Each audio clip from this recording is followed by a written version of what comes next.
Berita baik ya, lepas ni SME ataupun startup business dah boleh bagi allowance untuk intern lebih daripada RM500. Sebab kerajaan sekarang dah sediakan satu geran padanan khas di mana kerajaan akan tanggung separuh. Maksudnya geran padanan ni akan bayar balik separuh daripada allowance yang dibayar sehingga maksimum RM300 sebulan. Yes, saya faham. Masalah utama SME sekarang ni memang ada dua benda. Nombor satu, kekurangan tenaga kerja dan nombor dua, nak kawal kos operasi. Kalau nak hire full-time staff, kos tinggi. Kalau nak ambil intern pula, ramai risau sebab kena bayar allowance dan kena guide dari kosong. Tapi sebenarnya kerajaan dah keluarkan satu inisiatif di bawah Ilham Kesuma, which is insentif latihan amali Kementerian Sumber Manusia. Fokus dia untuk jadikan latihan industri di Malaysia berstruktur, berbayar dan berkualiti. Maksudnya, intern bukan lagi datang semata-mata nak isi logbook ataupun pura-pura jadi busy. Tapi mereka akan jadi sebahagian daripada strategi pembangunan bakat negara.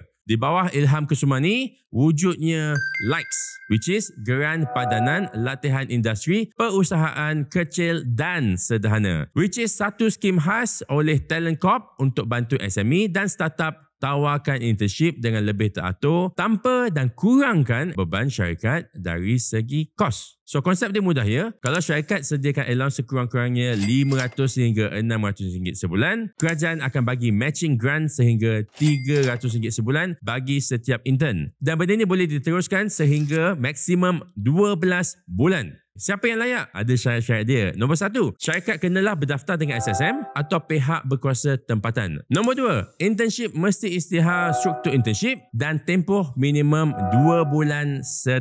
Dan akhir sekali, nombor tiga, syarikat perlu daftar dengan Talent Corp. Bila intern dah mula internship dan allowance pertama dah dibayar, barulah boleh buat tuntutan semula. Konsep dia macam pay and claim. And kalau sekarang ni ada intern yang sedang attach dengan syarikat you, boleh je terus hubungi Talent Corp untuk faham cara tuntutan. Bayaran boleh dibuat dalam tempoh 45 hari dengan syarat semua dokumentasi lengkap. Langkah ni bukan sekadar nak bagi bantuan kewangan, tapi nak pastikan pengalaman internship tu betul-betul bagi nilai kepada pelajar dan juga majikan. Interns dapat peluang kerja sebenar dan pendedahan industri, manakala SME pula dapat tenaga kerja muda yang dah dilatih dan bersedia untuk diserap jadi pekerja tetap. So, kalau you pemilik SME ataupun startup business, inilah masanya untuk ambil peluang ni. Daftar terus di www.talentcorp.com.my/likes. Kalau you guys rasa video ni bermanfaat, jangan lupa untuk share dekat SME dan startup business yang lain.